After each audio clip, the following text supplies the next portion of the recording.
Welcome to textile knowledge.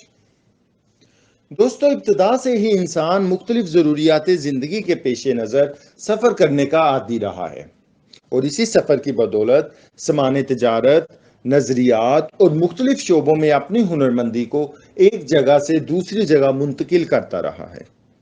انسانی سفر کی بنیادی وجوہات میں سے ایک غرض تجارت بھی ہے۔ اگر ہم انسانی تاریخ پر نظر ڈالیں تو تجارت انسان کے اولین پیشوں میں سے ایک ہے۔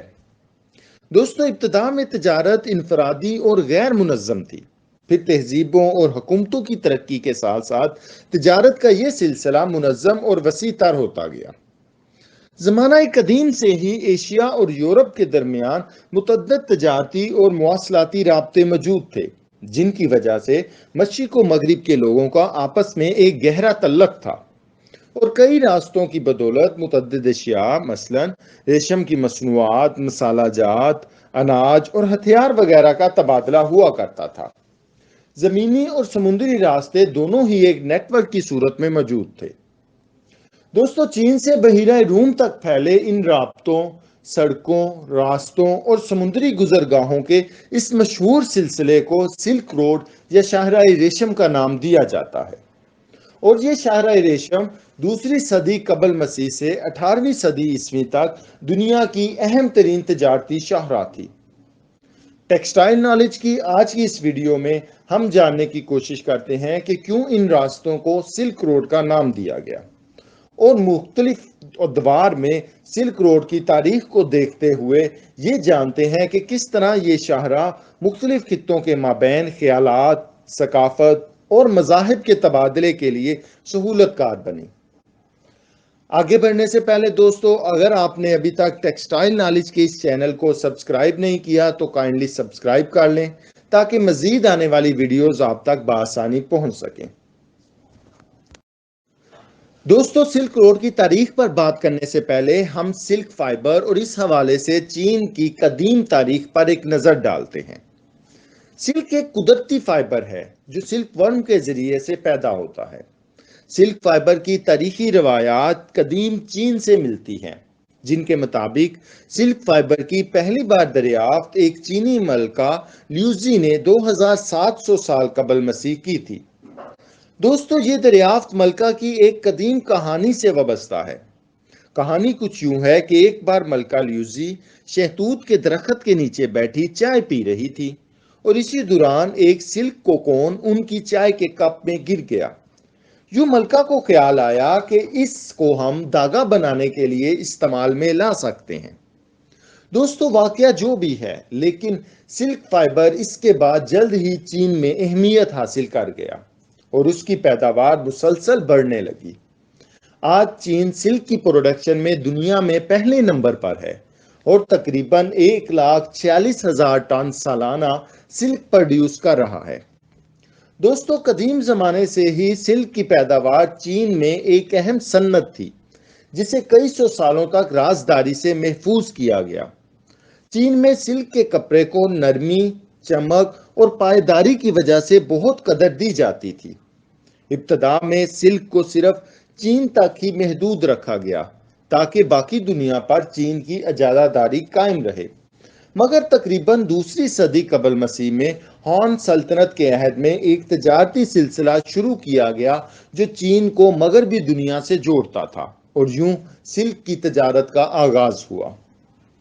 سلک روڈ دوسری صدی قبل مسیح سے 18ویں صدی عیسوی تک دنیا کی ایک اہم ترین تجارتی شاہراہ تھی۔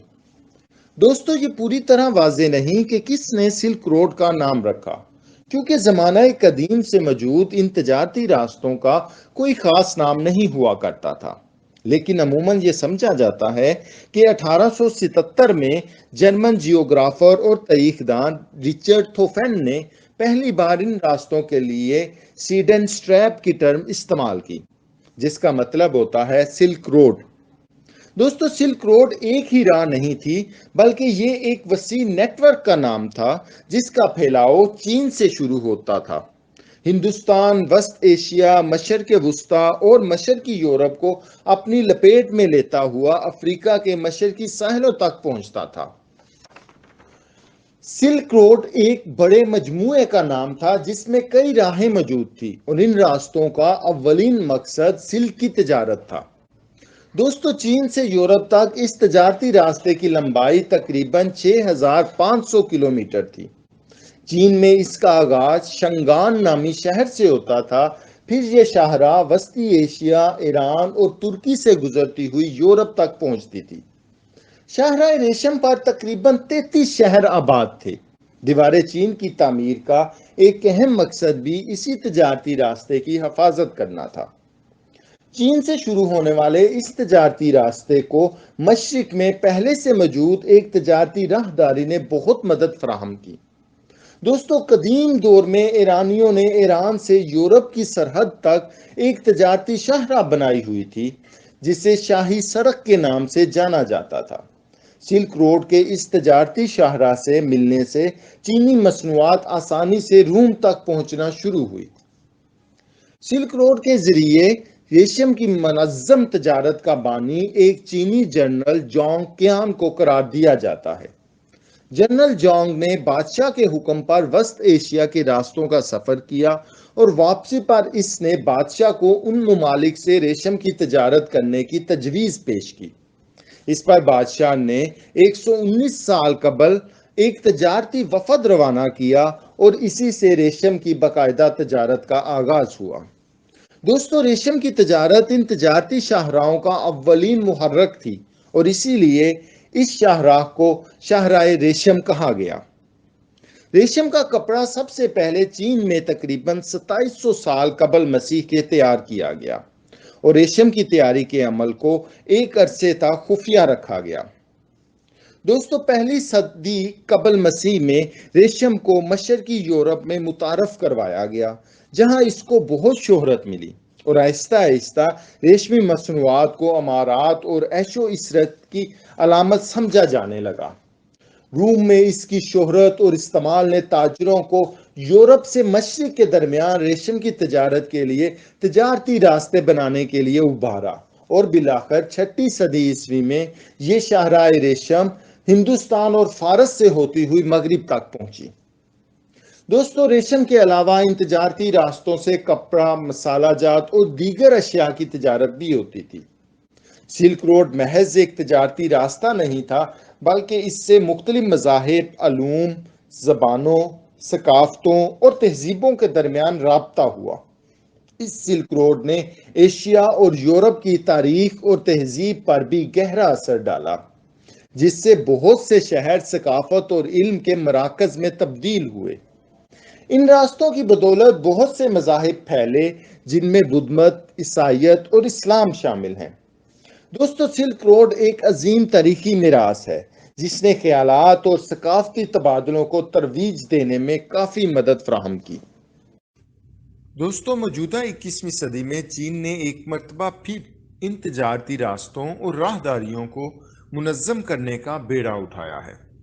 آج چین بہت سی سڑکوں، ریلوے ٹریکس، بندرگاہوں اور سمندری راستوں پر کام کر رہا ہے جو دراصل سلک روڈ کی ہی تجدید نو ہے۔ سی پیک انہی تجارتی راستوں کا ایک اہم منصوبہ ہے۔ دوستو، ٹیکسٹائل نالج کے اس چینل کو ضرور سبسکرائب کریں and thanks for watching this video.